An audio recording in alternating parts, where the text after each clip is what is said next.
Welcome, everyone. We're live with a new episode of Level Up Law, where every Tuesday at noon, South Carolina Legal Services levels up your legal knowledge about an area of law that we practice in. I'm Senior Staff Attorney Susan Ingalls in the background here with our producer, Kenneth Elliott.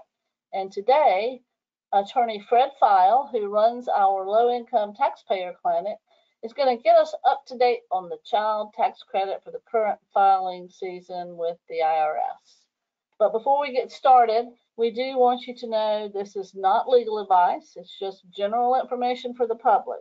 If you need the help of a lawyer, call our intake line here at South Carolina Legal Services, or you can also apply online. That information will be provided at the end of today's presentation.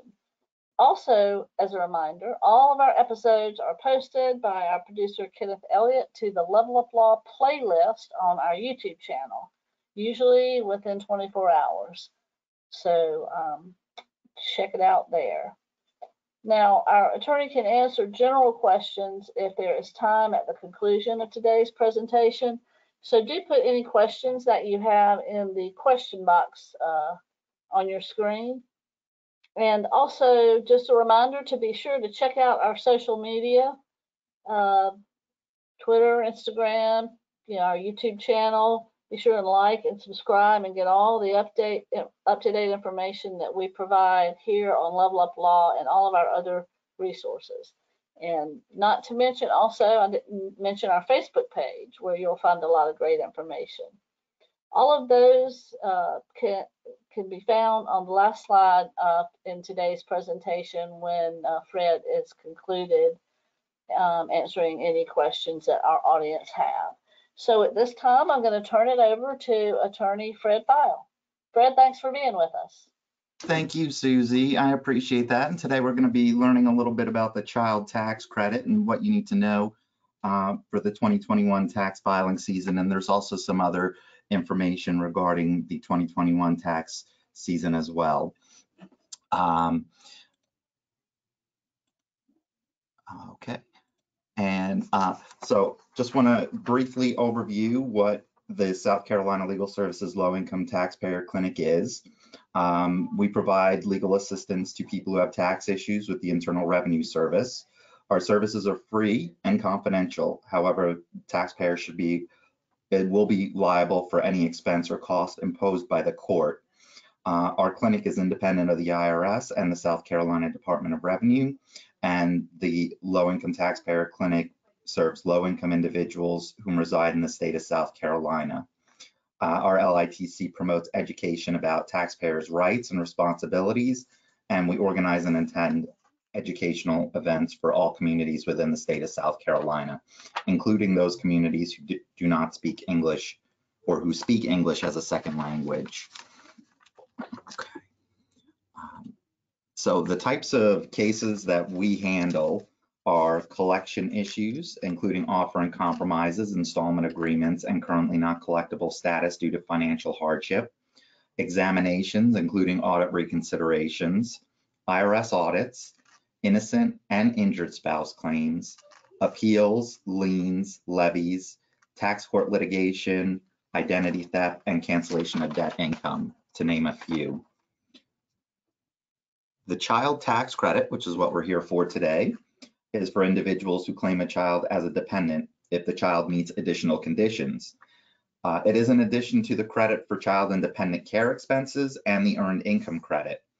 For 2021, the maximum amount of credit that you can receive is up to $3,600 for children ages 5 and under at the end of 21, and $3,000 for children ages 6 through 17.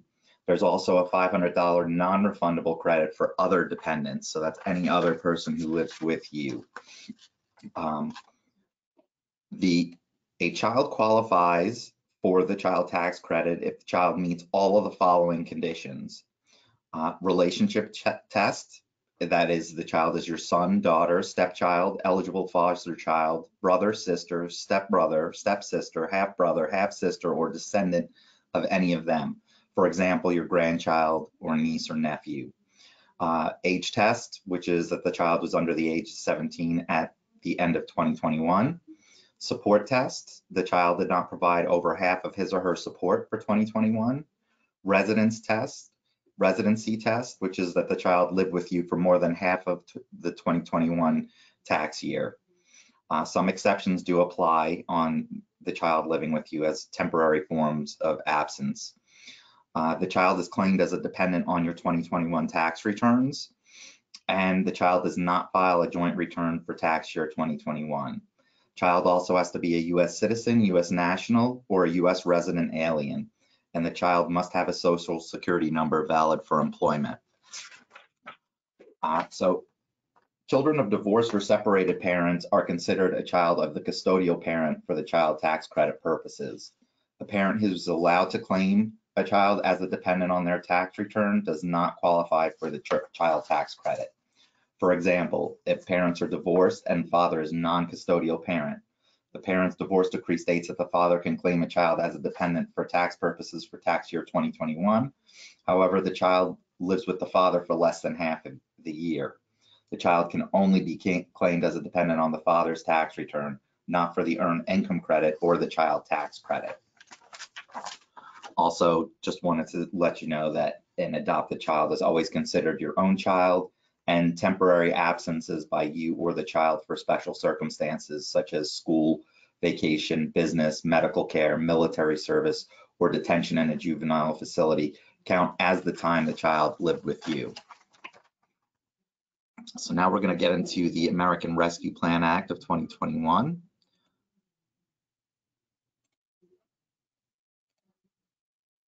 Oops, sorry, just trying to. Okay, so the 2021 Recovery Rebate Credit is a tax credit that can be claimed on 2021 U.S. individual income tax returns if individuals did not receive the 2021 economic impact payment of $1,400 per qualifying person. This was the third stimulus payment that was given. Even if the person is not required to file, the person must file a federal tax return in order to receive the stimulus payment. So the IRS is also allowing taxpayers to use 2019 earned income for the purposes of claiming the earned income credit if the income will yield a higher earned income tax credit. For example, if you did not earn any income in 2021, but you did have income in 2019, you can use the 2019 income for earned income tax credit purposes. This is pretty important. I had a client of mine who did not have any 2021 earned income. So in that case, that particular client would not have needed to file a tax return for 2021 other than to claim the child tax credit. But because that client had earned income in 2019, that person was able to claim that income for the earned income tax credit. That yielded this particular client an additional $3,600 in earned income tax credit. So that was in addition to any other credit that client received. So it is relatively important and can be extremely beneficial. The advanced child tax credit is for qualifying, the credits for qualifying children is fully refundable, which means that taxpayers can benefit from this credit even if they don't have earned income or don't owe any income tax. The credit will include children who turn age 17 in 2021. Certain taxpayers may receive part of their credit in 2021 before filing their tax returns. That was called the advance payment. And the advance payment of the 2021 child tax credits were made regularly from July through December 2021 to eligible taxpayers. The advance payments were estimated based on information included on eligible taxpayers' 2020 tax return or 2019 return if the 2020 was not filed and processed. Eligible taxpayers who did not want to receive advance payments of the 2021 child tax credit had the opportunity to decline receiving or reduce the amount of advance payments that they were receiving. So if you received the advanced child tax credit, the tax credit provided up to half of the total amount of the credit. To claim the other half, you must file a 2021 federal income tax return. So you must file a 2021 federal income tax return in order to receive the child tax credit. You will receive the full amount if you qualify for the credit. That's up to $3,600 for children 5 and under, up to $3,000 for children 6 and over. The amounts can be reduced based on your income. Your issues that you may encounter if you are unable to file a 2021 federal income tax return electronically. If someone claimed a child on their tax return, then this is probably the reason why you're not able to file electronically. And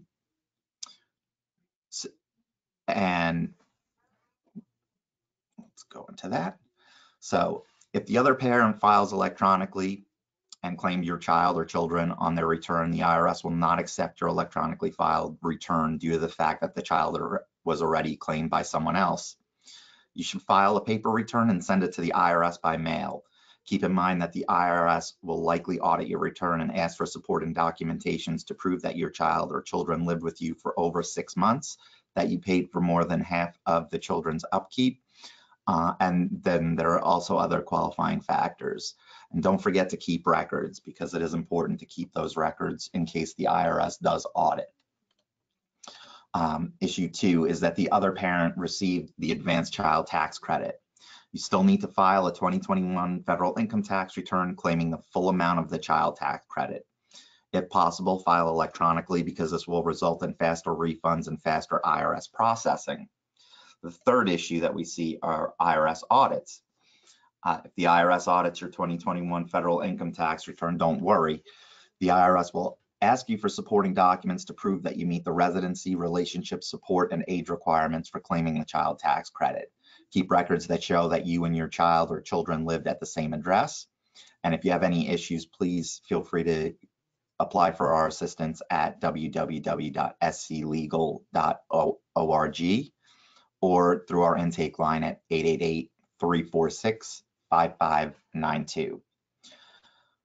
Okay, so the residency test, example of records that you will need to prove the residency test include child's school records, child's doctor records, child's proof of health insurance, including Medicaid or Medicare, lease agreements that list all residents, which should include your children.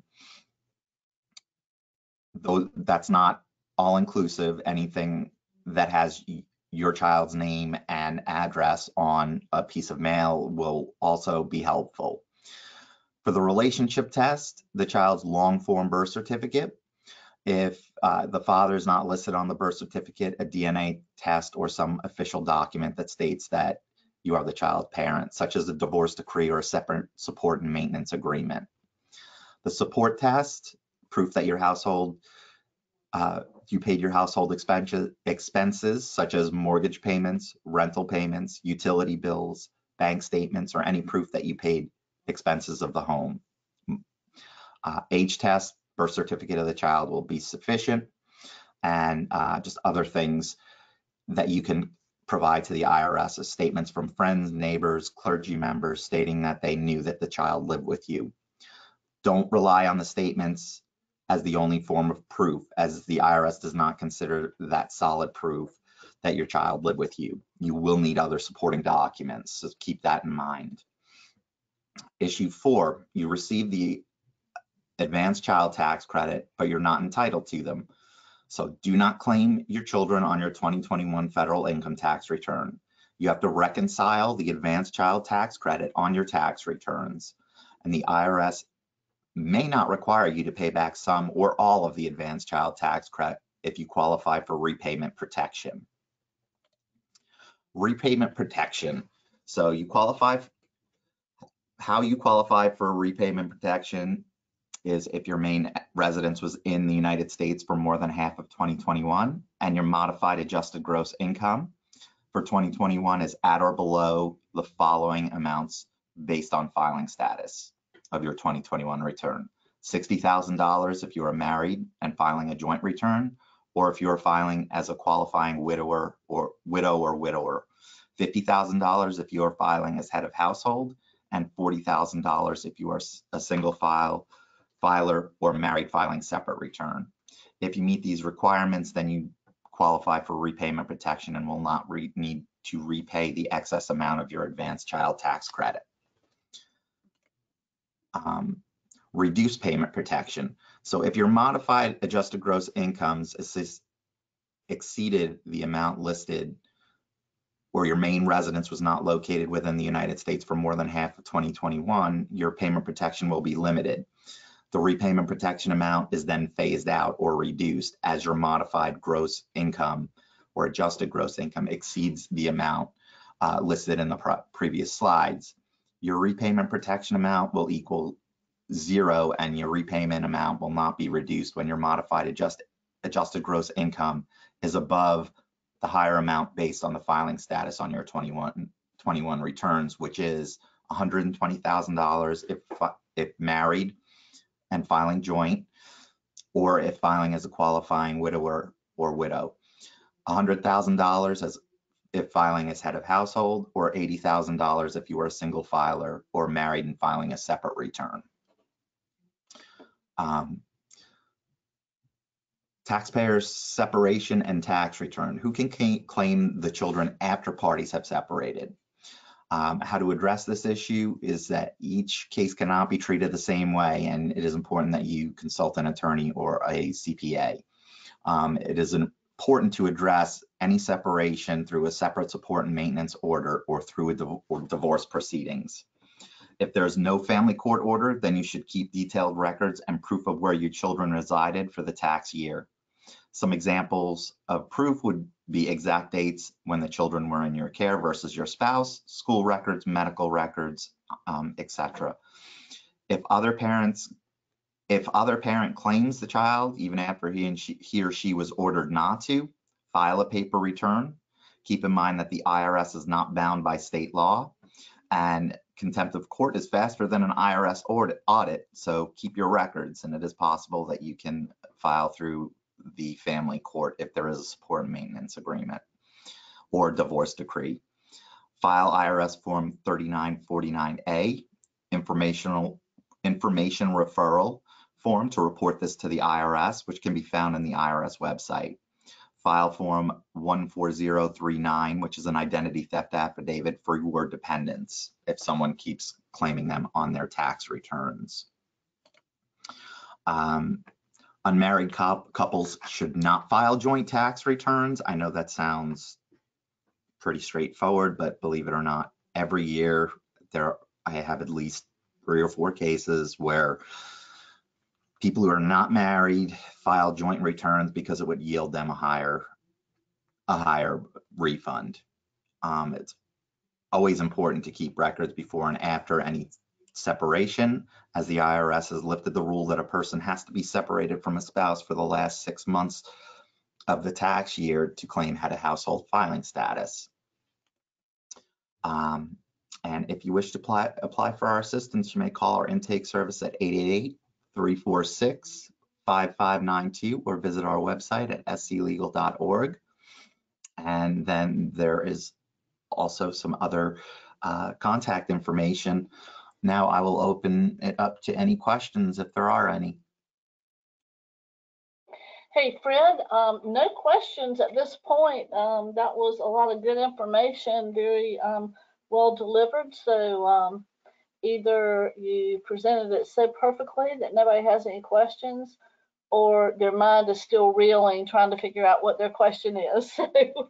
So I do invite any of our viewers and listeners to put a question in the question box at this time if you have one.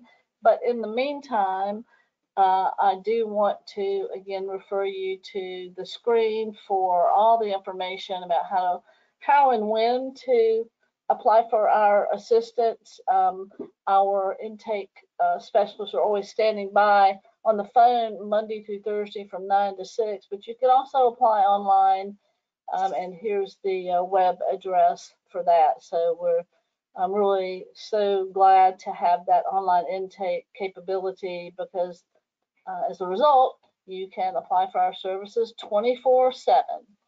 Also, we have some great resources on the websites and social media that are shown on this slide, and we do invite you to go there. And if you've not already subscribed, you should be. So go do that, and you'll always know when something is coming up. If it's a webinar like this to register for, or it's just a great piece of information, a blog post, or anything like that, you'll find it on these websites and social media platforms. So definitely go there to keep up with that. And I do want to thank Fred File, attorney of our low-income taxpayer clinic. That was an excellent presentation, Fred, on the child care tax credit for 2021. Very helpful for our listeners, and we do appreciate you being with us today, because April 15th is just around the corner. So for folks that haven't filed yet, this is really great information, very interesting.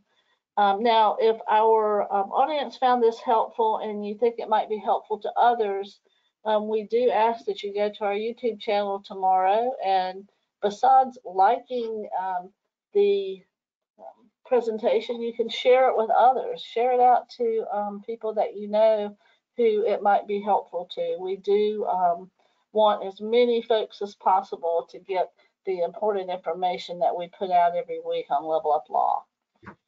So be sure to sign up for those notifications too, especially on YouTube, because you'll get that notification every time we post a new video.